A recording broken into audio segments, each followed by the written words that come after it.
नमस्कार। आज हम हैं पूर्वांचल किसान यूनियन के जो है फाउंडर मेंबर घनश्याम शुक्ला जी के साथ। इनके साथ जो है हम कुछ राजनीतिक परिचर्चा करेंगे। ये महाराजगंज जनपद में और ख़ासकर ये सिसोमा से बिलोंग करते हैं। सिसोमा विधानसभा को लेकर के जो है कुछ परिचर्चा होगी और इसमें जो है हम जानना चाहेंगे कि वर्तमान परिवेश में यहाँ की राजनीतिक जो है परिक्षेत्र में क्या स्थिति है और किस दिशा में वर्तमान राजनीति जाएगी। 2024 का चुनाव किस तरह जाएगा, किस ओर जाएगा, इस सारी चीज़ों की जानकारी देंगे। आपको बता दें कि जनार्दन ओझा के जो है नेतृत्व में इन्होंने राजनीति का शुरुआत किया। कुछ समय जो है माननीय शिवेंद्र सिंह जो है सिसोमा विधानसभा के विधायक रहे, उनके साथ जो है लंबी राजनीतिक सफ़र को जो है इन्होंने पार किया है और उसके बाद जो है वर्तमान में सांसद अखिलेश सिंह के सानिध्य में रह करके राजनीति का अलग जगा रहे हैं। और जो है इस समय वर्तमान में पूर्वांचल किसान यूनियन जो गैर राजनीतिक संगठन है उसमें पदेन जो है भूमिका में है। हम जानना चाहेंगे कि किस पद पर हैं और क्या उद्देश्य है पूर्वांचल जो है किसान यूनियन का। शुक्ला जी प्रणाम। नमस्कार। देखिए, ऐसा है कि पूर्वांचल किसान यूनियन एक गैर राजनीतिक संगठन है और आज पूरे देश के जो अन्नदाता हैं वो दिल्ली, जो देश की राजधानी दिल्ली है, दिल्ली को चारों तरफ से किसान घेरे हुए हैं अपने मांगों के समर्थन में। वर्तमान सरकार किसानों के मांगों को अनदेखी कर रही है। अभी आपने देखा होगा कि आज़ादी प्राप्ति से लेकर के 1977 तक कांग्रेस प्रचंड बहुमत में थी और कांग्रेस डबल इंजन की उसकी सरकार हुआ करती थी। 25 जून 1975 को देश के ऊपर कांग्रेस की सरकार ने इमरजेंसी ला दिया था, आपातकाल लागू कर दिया था और सारे विपक्षी दलों को पकड़ पकड़ करके जेलों में ठूस दिया गया था, बंद कर दिया गया था। जेल में विपक्ष के नेताओं ने जनता पार्टी नाम की एक पार्टी का गठन किया और 1977 में जो चुनाव हुआ पूरे देश में, उसमें जनता पार्टी देश और प्रदेश में सत्ता में आ गई। चूंकि दोहरी सदस्यता को लेकर के समाजवादियों से और जनसंघ के घटक के नेताओं से विवाद हुआ और 2.5 साल के बाद जनता पार्टी की सरकार गिर गई। 1980 से 1989 तक कांग्रेस जो है प्रदेश में और देश में कांग्रेस की सरकार हुआ करती थी। और मैं आपको बता दूं कि 1989 में जब मंडल आयोग के सिफारिशों को लागू किया गया और एक तरफ मंडल और एक तरफ कमंडल की जब राजनीति आई तो देश में एक नारा चला था कि राजा नहीं फकीर है, देश का तकदीर है। और विश्वनाथ प्रताप सिंह जी के नेतृत्व में देश और प्रदेश में जनता दल की हुकूमत आ गई। देश के प्रधानमंत्री स्वर्गीय विश्वनाथ प्रताप सिंह जी बने और उत्तर प्रदेश के मुख्यमंत्री स्वर्गीय मुलायम सिंह यादव जी बने। यह भी प्रयोग बहुत दिनों तक नहीं चला और राम जन्मभूमि को लेकर के भारतीय जनता पार्टी ने धर्म का सहारा लिया और 1991 में उत्तर प्रदेश में इनकी सरकार बन गई और इस तरह से ये सरकार इनकी बनी और फिर जोड़ तोड़ की राजनीति चलती रही। मैं आपको बता दूं कि भारतीय जनता पार्टी के जो वर्तमान में प्रधानमंत्री जी हैं, आदरणीय प्रधानमंत्री जी ने 2014 में कहा था कि बहुत हुई महंगाई की मार, बहुत कांग्रेस के शासनकाल में बहुत महंगाई है, कांग्रेस के शासनकाल में भ्रष्टाचार बहुत ज़्यादा है, कांग्रेस के शासनकाल में बेरोजगारी है। तो मोदी जी ने, आदरणीय मोदी जी ने कहा था कि भारतीय जनता पार्टी यदि सत्ता में आएगी तो महंगाई खत्म होगी, बेरोजगारी खत्म होगी, भ्रष्टाचार खत्म होगी, काला धन विदेश से वापस आएगा, पेट्रोल डीजल गैस सस्ता होगा, डॉलर के मुकाबले रुपया मजबूत होगा। और क्या देश का पैसा लेकर, जो इस देश का पैसा लेकर के बड़े बड़े उद्योगपति जो विदेश भाग गए थे, इन्होंने कहा कि जब हम सत्ता में आएंगे तो जो आर्थिक अपराधी हैं उनको हम विदेश से विधि पूर्वक, विधि का सहारा लेते हुए हिंदुस्तान लाएंगे और जो भी काला धन है वो अपने देश में हम ला देंगे। और यही नहीं, इन्होंने कहा पूरे देश में हम 100 स्मार्ट सिटी बनाएंगे। इस तरह की बात उन्होंने किया।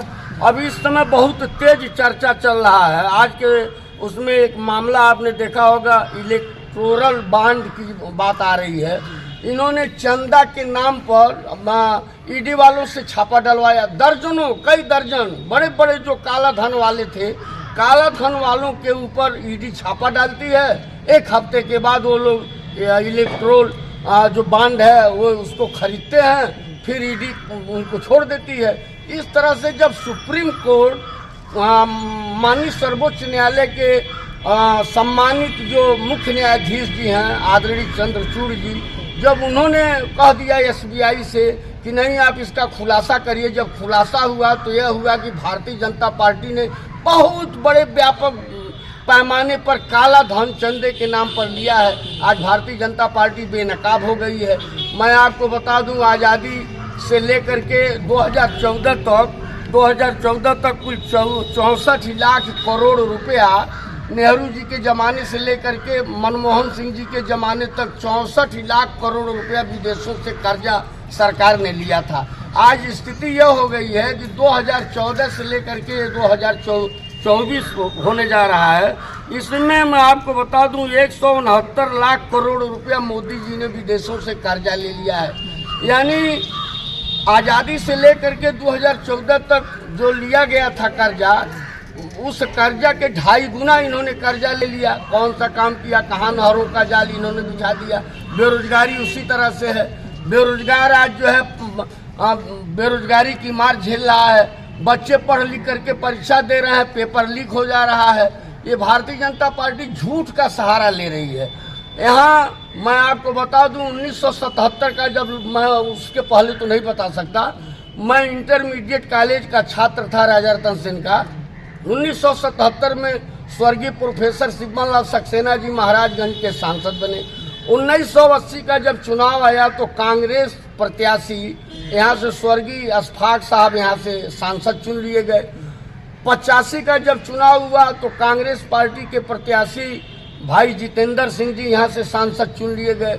1989 में जनता दल से स्वर्गीय हर्षवर्धन जी यहाँ से चुन लिए गए।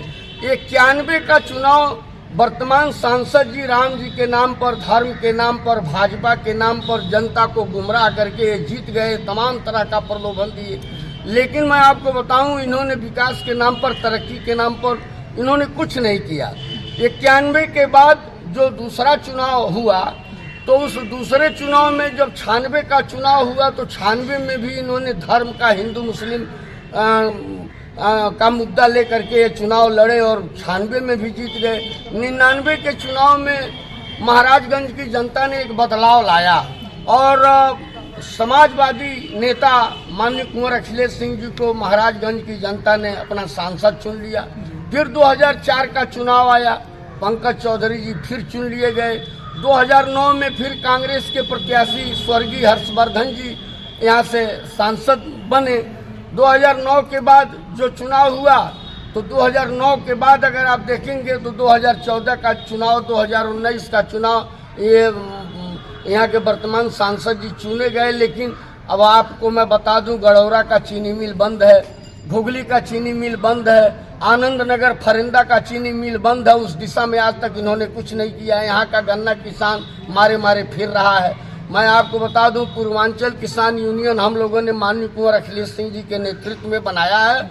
माननीय कुंवर अखिलेश सिंह जी और पूर्वांचल किसान यूनियन ये मांग करती है कि जो स्वामीनाथन कमीशन का गठन जो है भारत की सरकार ने किया था, तो स्वामीनाथन कमेटी ने देश की संसद को अपनी रिपोर्ट दिया और कहा कि CP+2 के फार्मूले के तहत धान का समर्थन मूल्य 3100 रुपया प्रति कुंतल होना चाहिए और गेहूं का समर्थन मूल्य 3150 रुपया कुंतल होना चाहिए। और भारत के प्रथम कृषि मंत्री स्वर्गीय रफ़ी अहमद किदवई साहब ने कहा था कि जब जब चीनी का दाम बढ़ेगा तब तब गन्ने के दाम में भी वृद्धि की जाएगी। लेकिन भारतीय जनता पार्टी, अभी छत्तीसगढ़ मध्य प्रदेश का चुनाव हुआ है, वहाँ उन्होंने कहा, इन लोगों ने कहा कि हम धान का समर्थन मूल्य 3100 देंगे और गेहूं का 2700 देंगे। एक ही देश में, छत्तीसगढ़ मध्य प्रदेश में आप यह रेट दे रहे हैं तो फिर उत्तर प्रदेश सहित अन्य राज्यों में आप क्यों नहीं देंगे। भारतीय जनता पार्टी से लोग एकदम बिल्कुल ऊब गए हैं। भारतीय जनता पार्टी के लालीपाप और इनके झूठ से लोग एकदम बिल्कुल परिचित हो गए हैं और यहाँ के जो सांसद हैं उनसे भी लोग एकदम ऊब गए हैं। झूठ का सहारा लेते हैं, राम के नाम पर, भाजपा के नाम पर, जाति के नाम पर एक गिरोह बना करके यहाँ के वर्तमान सांसद जी चुनाव जीतना चाहते हैं, जीतते रहे। लेकिन इस बार पंकज चौधरी जी को जनता ने मन बनाया है। महाराजगंज से इस बार पंकज चौधरी उखाड़ करके फेंक दिए जाएंगे।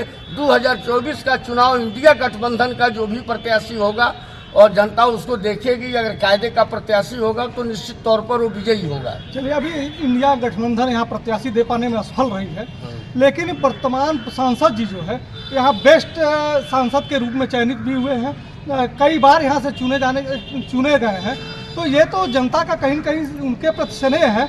ऐसे में आप विरोधी दल के लोग हैं, उनका ये कथन कि सांसद पंकज चौधरी यहाँ से उखाड़ दिए जाएंगे, कैसे संभव? भारतीय जनता पार्टी ने हमेशा झूठ का सहारा लिया है। उसने कहा कि हम विदेशों से काला धन, अब जैसा कि अभी हम आपको तमाम चीज बता चुके हैं, जनता इनके झूठ को अब एकदम बिल्कुल भली भांति जान चुकी है कि इनसे अब कुछ होने वाला नहीं है। और जनता एकदम बिल्कुल 24 किसी भी आदमी का 10 साल रहता है।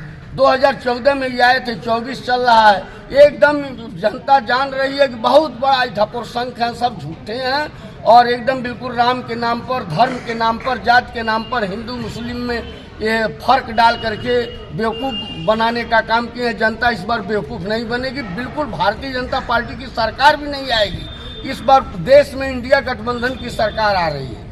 भारतीय जनता पार्टी तो दावा करे कि हम 400 पार करेंगे। वो भारतीय जनता पार्टी हमेशा, तो अभी तो चंडीगढ़ में मेयर का चुनाव हुआ, जीता कोई और इन लोगों ने बेईमानी करके किसी और को जीता दिया। लेकिन माननीय सर्वोच्च न्यायालय ने जब संज्ञान लिया तो जो वास्तव में जो प्रत्याशी होना चाहिए वो आ गया, और जो चोरी से जिसको इन लोगों ने बनाया था वो बाहर हो गया।